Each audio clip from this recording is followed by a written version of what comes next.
Yo, what's good, y'all? Welcome back to Kid Taj. Today we're going to be talking about the current state of the upper echelon of the Western Conference in the NBA right now. If you enjoyed this video, don't forget to leave a like, comment, idea down below, like this one, like last one. More ideas, it's easier for me to make a video that way. And subscribe if you're new as well. Check out my gaming channel or Twitter, both links in the description. Let's get into this. So right now we got March Madness just starting, so there's going to be a little bit more attention from me on that than the NBA right now. I'm sorry, the NBA season is just wrapping up and I will get right back into it. Like come playoff time, it's going to be crazy and I can't wait till that. And obviously I'm still going to be keeping track of the NBA and making videos for you guys. But right now a lot of the focus is just on college basketball. And it's, a better time for college basketball than it is for the NBA. It's really the end of the regular season basically right now.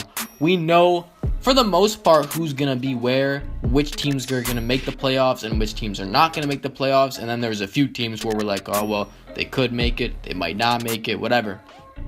So there aren't those concerns for the teams we're talking about today. We're going to be talking about the upper echelon of the Western Conference, like I just said, which consists of the Golden State Warriors and the San Antonio Spurs for the most part. I mean, the Houston Rockets, they're the real deal, I think.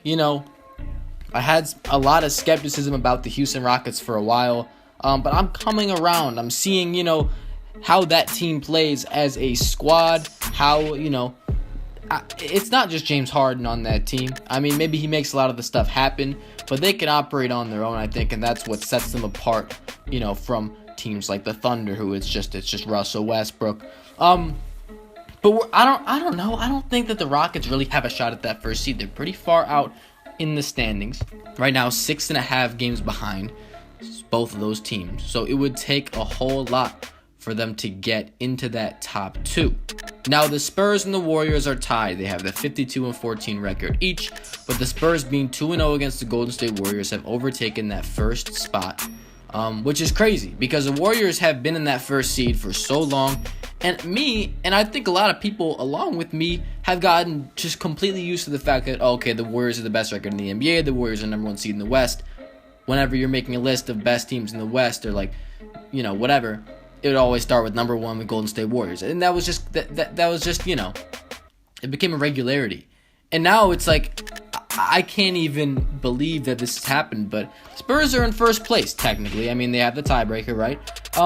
Which begs the question, who is going to win the Western Conference at the end of the season? Does it matter in the end? I'm going to break it down because this actually became a story. I didn't think that it would. I thought that the Warriors would kind of just run away with this, even though I didn't want them to, because if you do know me, I don't really like the Warriors. And I would love to see closer, like the good contending teams all be closer together. It makes for a great playoff series between teams that are closer together. And, my hope in the end is that the Spurs and Warriors will meet in the Western Conference Finals, battle it out. That will be awesome to watch. Hopefully that happens. They got a few decent teams in their way. But hopefully, they get there. And I wouldn't have a problem personally with the Warriors not making it there, because that would be great for me, because I want to see them get challenged early, which it would be a lot more interesting also, but more importantly I just don't want to see them. Anyway, we're getting off topic a little bit. Basically the Spurs right now, they're in the driver's seat to me, because the Warriors have not shown an ability to win games without Kevin Durant so far, okay? They've been very bad since KD's injury. Steph Curry has not succeeded in leading this team without KD, which is a little bit odd considering that he was doing that basically all season last year. And you could say, oh, well, he had a ton of bench help. Draymond Green and Klay Thompson are there too. I mean, they're still healthy, and, it's not really doing enough.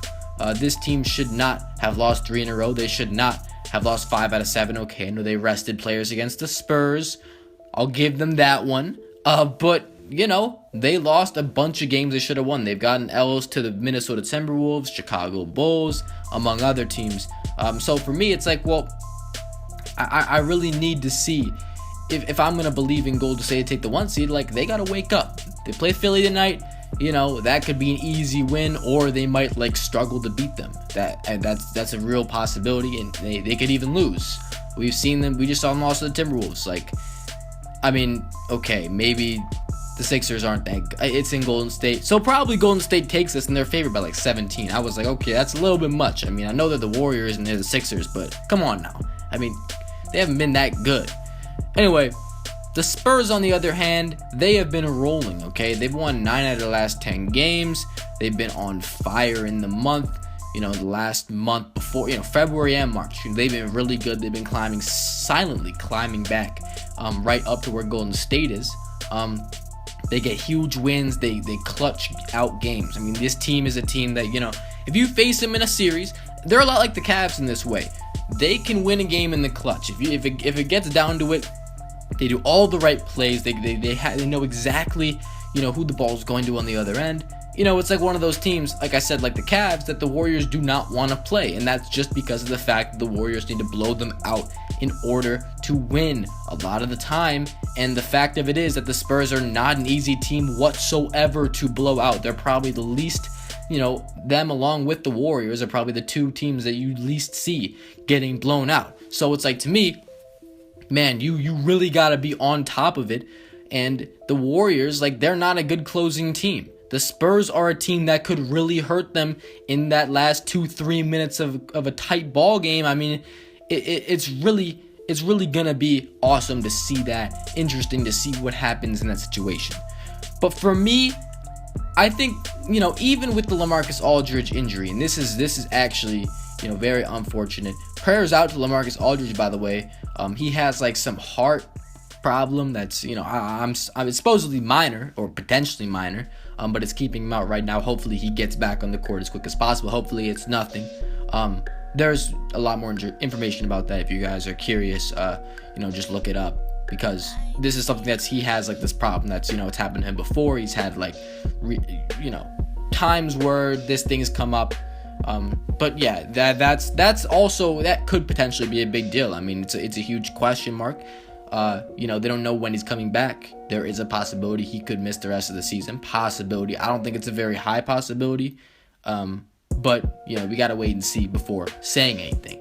Now, if any team in the NBA is to lose one of their key players, I think that team would best suited be the Spurs. And I would have said the Warriors before, but the fact of it is we just saw KD go down, and this team really can't hold their own anymore. Or at least they haven't shown it yet. They haven't really, gotten together and we're like, okay, we know how to win now with this group. The Spurs, on the other hand, they have a system that works so well, it doesn't matter who's on the court. That's one of the reasons why, their bench is the best in the NBA. That's one of the reasons why that, it doesn't matter who's on the court for them. They can always get points and get stops all of the time. And, it's a lot because they have that coach, Greg Popovich.